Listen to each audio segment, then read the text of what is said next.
Here's the pitch. A small hero, a big world, and a talkative magic shield that turns hills into half-pipes. The Knightling is the rare indie that nails one sensation so hard, pure friction-free movement, you forgive a lot until you don't. We're going to break down why critics are split, why your first 3 hours might feel like summer vacation on a skateboard, and why the third act skirmishes sometimes feel like a traffic jam with goblins. Context first. The Knightling comes from Twirlbound, published by Saber Interactive, and launched August 28, 2025 on PC, PS5, and Xbox Series XS. The previously announced Switch port axed a month before release. That cancellation stung, but it kept the focus on current gen where the performance holds. Big picture vibe. This is a modern love letter to early 2000s action platformers, bright biomes, chunky collectibles, races, and environmental toys that exist because they're fun, not because they're plausible. Movement is the crown jewel. You're basically shield surfing on land, chaining slides, ramps, and a generous glide into long, satisfying lines. It's the kind of locomotion that turns go there into try a trick on the way there. That's not me being poetic. Multiple reviews zeroed in on traversal as the show stealer. But the reception isn't uniform. The numbers, OpenCritic puts it around a 73 average, with roughly half of critics recommending solid good, not great territory. Translation: expectations management required. If you're here for traversal and puzzles, you'll likely be happy. If you need combat that sings, buckle up. Let's talk combat, because that's where the swords cross. On paper, the kit is clean. A hefty shield as your main weapon, blocks, parries, a ranged option, and some mobility cancels. In practice, a chunk of the critic pool found attacks too weighty, enemies too zippy, and auto-lock-on, a chaos gremlin that grabs the wrong target at the worst time. When the game turns up the heat, especially late, it likes to spawn fast, high HP mobs in packs. If your camera and lock-on aren't cooperating, the fight becomes a chore wheel. That's the Game Rant camp. Counterpoint. Others had a perfectly fine time throwing hands. Hardcore Gamer calls out generous parry windows, satisfying counter options, and a toolbox that grows in interesting ways, while still admitting combat can drag near the end as spawns respawn and encounters repeat. That's the other camp. Notice the split.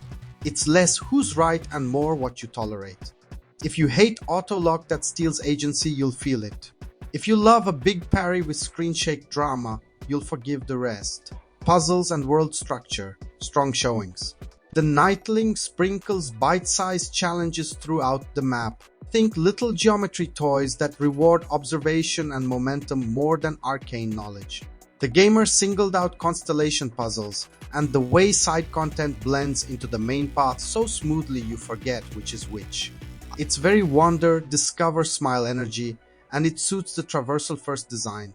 Quality of life is where the PS2 nostalgia cuts both ways. You do have fast travel, but there aren't many points, so big tours to spend currencies or reroute can feel like busy work. Add a compass map flow that's a bit clunky and hardcore gamers critique lands. Combine that with occasional rough spawn points after death, the kind that drop you inside an angry watchtower's cone, and you get friction that feels less. Design intent and more, please don't. Audio check. The soundtrack surprises in the best way. Multiple outlets praise a diverse, uplifting score that sells the hero on a journey mood. It's not wall-to-wall orchestral bombast. It's that sunny, forward-leaning tone that makes a simple glide feel like an adventure beat. If you're sensitive to VO repetition, the chatty shield can loop lines a tad often, but the performance itself fits the sardonic mentor vibe. Here's the what to expect arc that explains the review split. Hours 1-3 honeymoon. You're unlocking glide, mide, mastering shield slides, running races, and taking on early puzzles that reward exploration. Combat is manageable, the world is a playground. Hours 4-8, the map opens, content density rises, and fights get busier. If the lock-on bugs you or the spawn logic chains a few bad deaths, your mood sours. If you gel with parry timing and route planning, you're still vibing. Endgame.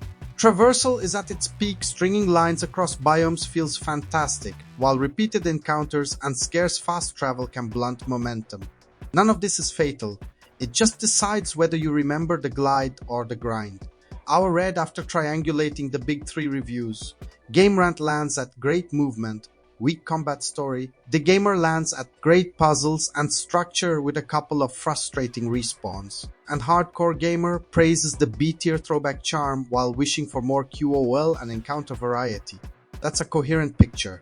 Traversal S tier, puzzles B plus A, combat C plus B, depending on your tolerance call C plus. So buy or bench. If you chase movement tech in open worlds, if shield surfing down a hillside into a glide across a valley lights up your brain, it's an easy recommend at full price. If you measure value by combat depth and boss duels, wait for a sale or a patch that tightens lock-on behavior and adds a few more fast travel posts. Either way, go in for the skateboard RPG energy, not for a combat clinic. A few practical tips to maximize joy and minimize gripes. Remap anything that causes accidental slides during panic moments. Use parry as your get off me button and chain into mobility rather than greed. When you die in a hostile pocket, sprint first, re-establish space, then re-engage. The game won't always respawn you safely, so you have to manufacture safety. And don't beeline the main quest. The world's traversal toys are the point. Detours feed the fun. Mid-video payoff before the CTA. The best compliment I can give the Knightling is that it makes movement feel like a hobby. You aren't just going somewhere, you're practicing. That's rare.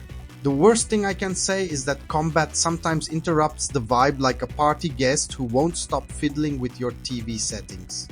If this kind of no BS deep dive is your thing, hitch a ride with Veteran Game and hit subscribe. If you're nodding or fuming about auto-lock, drop a like so this take survives the algorithm and we can keep arguing about the fine art of shield surfing. Final spicy prompt for the comments. Would you take Elite Traversal with mid-combat or Elite Combat with mid-traversal?